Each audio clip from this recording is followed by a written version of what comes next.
here. For this episode, I interviewed Carol B. Chambers from Aspenwood Music. I had to take over for Vanessa due to some technical difficulties, and I was really nervous about this, but Miss Chambers was such a lovely guest, and I hope you enjoy this episode. I can. Can you hear me okay? Yes, all right. So, hi, nice to meet you. I'm Avi. I will be taking over for Vanessa. Hi, Avi. Nice to meet you. Nice to be with you today. All right, so do you want to start off by giving an introduction about yourself or what it is that you do? Sure, I'd love to. My name is Carol Brittin Chambers, and I live in San Antonio, Texas. I'm pretty much a full-time music writer, that is a composer and arranger.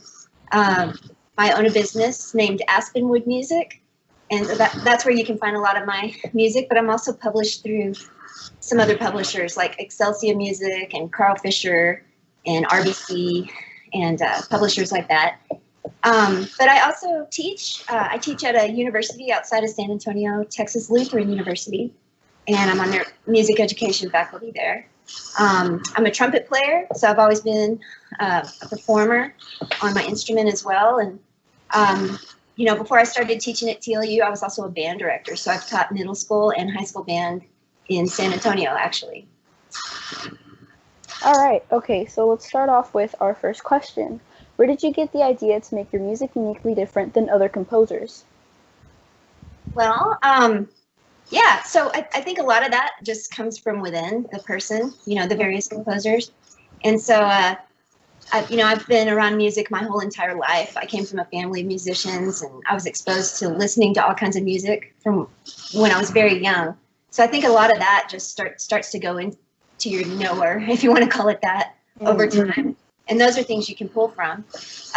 But also, I tend to be very influenced by what's going on in the world, current events, and also nature. I'm really influenced by nature.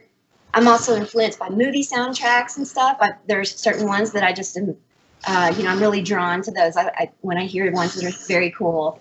And then, of course, like I said, growing up, I have so many favorite classical pieces that I'm sure have influenced me over the years. Can I ask what your favorite movie soundtrack is? Well, it's probably too hard to name just one, but of course, growing up, John Williams was one of my favorites. He did all the Star Wars and all that. Way back, he was my first favorite. But recently, like Hans Zimmer, in fact, Lee High School, their band is playing one of Hans Zimmer's, an arrangement that I did, one of Hans Zimmer's pieces, hopefully this fall. Yeah, which is really cool. But also John Powell, he did the How to Train a Dragon movie scores, and those are absolutely some of my favorites. All right, so our next question. What difficulties/challenges do you usually encounter when composing a new piece? Okay, well, I think it depends on the piece or the type of piece. So, for instance, sometimes I'm commissioned to write a piece like in memory or celebration of a certain person. Maybe they passed away or something like that. So whenever I'm doing one of those, I just want to make sure that I really talk to the loved ones and really then when I write the piece, I really try to capture certain emotions or certain feelings, but really certain characteristics about that person. So that's always a challenge. And as a composer, you hope to get that right, And the other main challenge would be just whenever I'm writing, trying to get the age appropriateness correct. So we have to take in a lot of considerations like ranges of the instruments or certain little figures that they're going to play. Is this going to be really hard on a clarinet, or is this going to be difficult for the range for brass players? And so, if I'm writing something for seventh graders, I have to keep things in mind as opposed to if I'm writing for seniors in high school. Okay, so what inspires you to continue composing more pieces of music? Oh gosh, well, I just love it, and there's so I just feel like it's what I do now mainly, and really I can only do so many per year, and so I have a long running list of titles and ideas that I still want to write that I haven't written yet. So, when a new person comes along asking me to write something, sometimes I run those ideas by them. Hey, would you be interested in this kind of piece or whatever? So yeah, it's just this continuing creativity that I just keep exploring each year. All right. So, what was your first instrument? Well, my first instrument was piano. I started that when I was really young, when I was 6, and I took lessons and theory classes just right from the get-go, and I studied that really seriously for years, like 13 years. But then when I went to middle school or junior high, where I grew up in Lubbock, I started playing the trumpet, and I got really, really serious about the trumpet too. And so I was serious about both of those, and so much I was lucky enough to become first chair trumpet in the Texas All-State Band when I was a senior. And I went on to get my master's degree in trumpet performance, actually. So yeah, I love both of those instruments so much. Okay, so were there any difficulties trying to learn your instrument in your early stages? If so, how did you get past them? Oh, I guess just the difficulties that everyone encounters.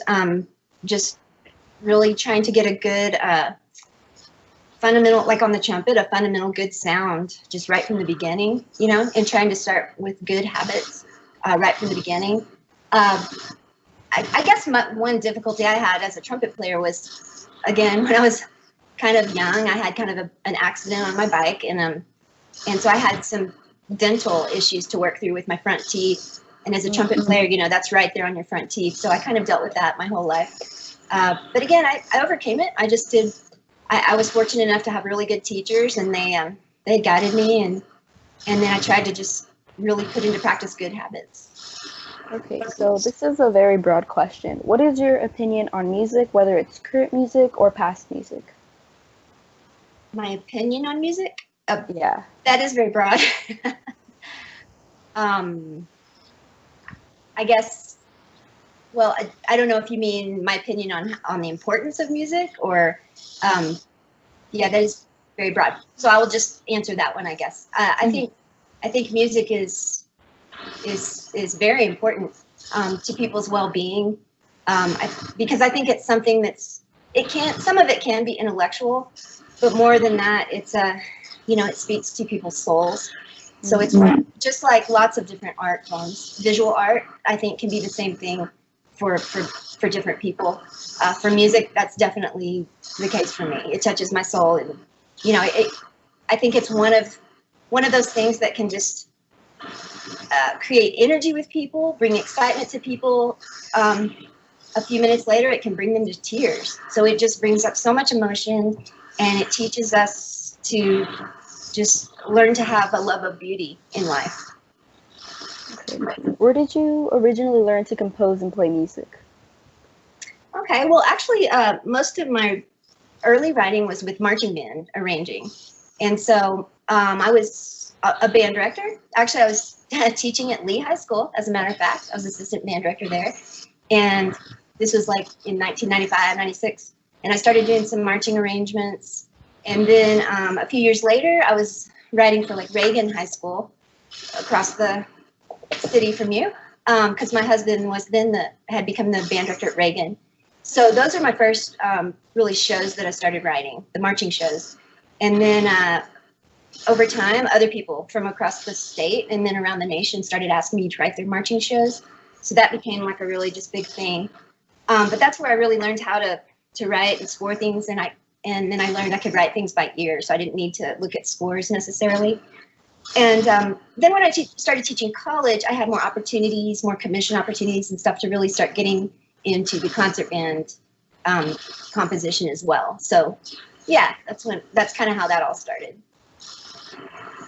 Interesting. Okay, so what are some tips that you could give to others wishing to also pursue music as a hobby or potentially as a job?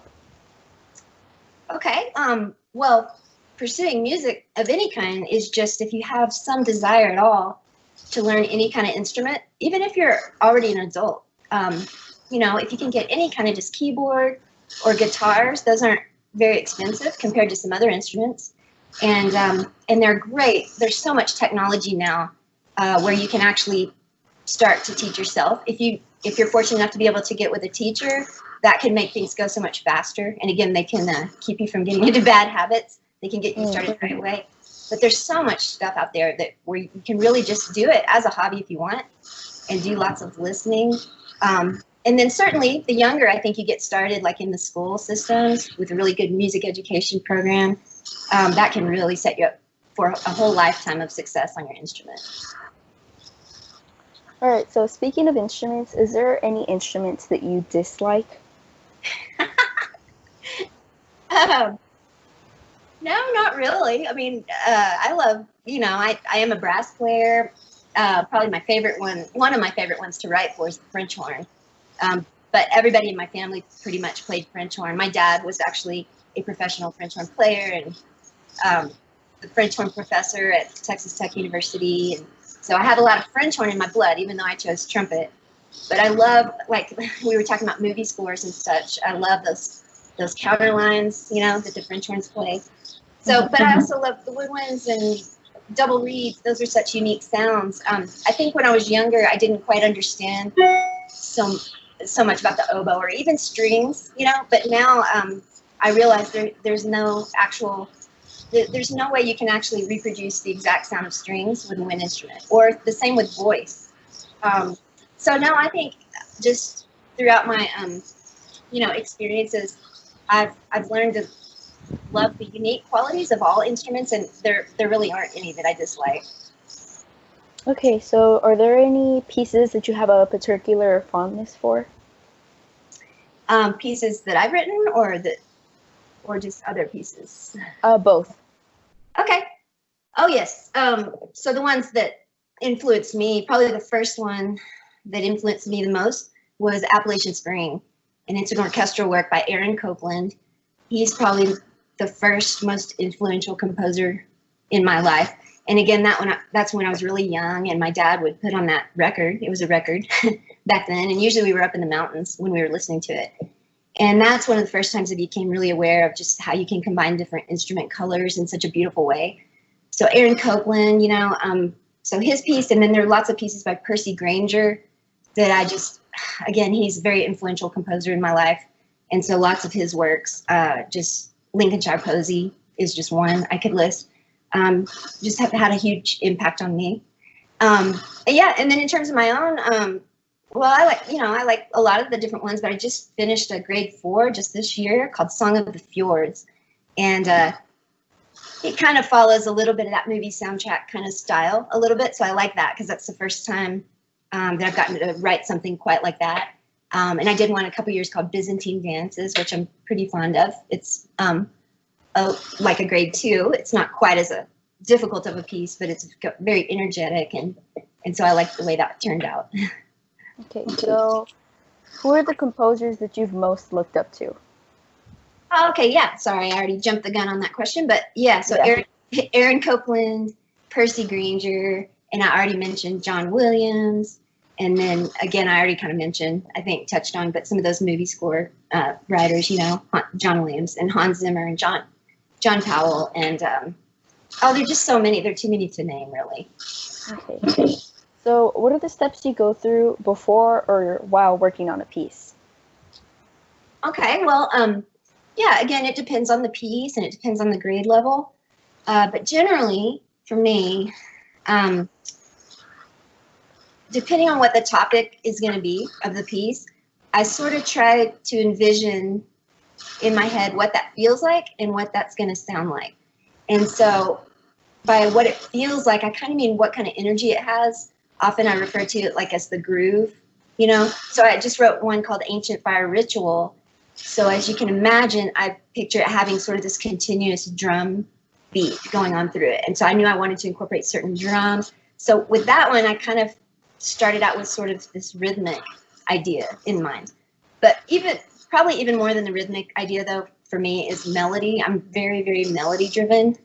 And so again, a lot of times when I have an idea, I'll just start, walking around, or a lot of times it's when I'm driving, and just whatever kind of melodies that remind me of that topic, whatever melodies kind of pop into my head and that I automatically just start singing out loud, I sort of at some point start to latch on to something over and over, and that becomes kind of the core of the piece.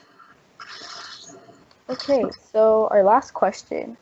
What is your advice for those who are just starting up? Just starting out in Yes. music? Yes. Oh, okay. My advice is to find something that you love, because then you'll want to practice it more. And then practice it, because the more you practice something and kind of get those fundamentals down, then the more you'll enjoy picking up that instrument every time you pick it up, because you've got you've got some good fundamentals going, and then you'll be able to advance at a faster pace. So just find something that you really love and you want to practice it, and then kind of be diligent and do a little bit of that every day. The more your skills get better, the more harder stuff you get to start playing, and the more you can experience way more types of music. Okay, so that concludes the interview. Thank you so much. It was very lovely being able to talk to you. Oh, you're very welcome. Thanks for having me today. So that was my interview with Carol B. Chambers from Aspenwood Music. Hopefully me and Vanessa can record something next time. Thank you for watching, and I'm out.